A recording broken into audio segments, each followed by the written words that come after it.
Kumusta sa lahat? Tinanggap kami ng mga tao ng Argentina sa Turkish. Nagdulot ng stampede ang Azgay Girl at Con Yaman Farm sa Buenos Aires, ang kabisera ng Argentina. Ang mga tagahanga ng Argentinian ng mga aktor, na natutunan ang aming wika salamat sa serye ng Balahibo, ay tinanggap ang sikat na mag-asawa sa Turkish.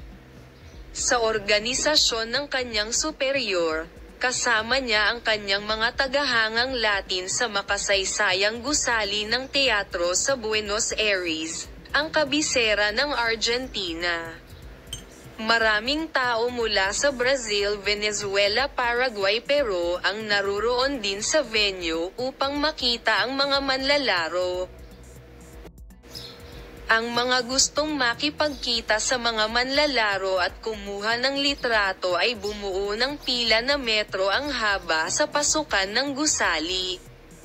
Sinagot ng mag-asawa ang mga tanong mula sa mga tagahanga at nag-post din kasama ang red along jersey ng pambansang koponan ng Argentina.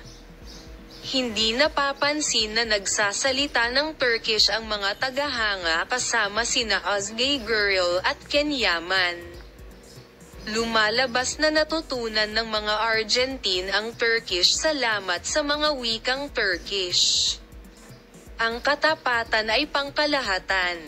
Ken Yaman said, "We came here in 18 hours. I will travel another 18 hours if I will be welcomed like this." Ang mga tapat na larawan ng aktor na si Ken Yaman kasama si Azgay Girl ay lubos na pinahahalagahan.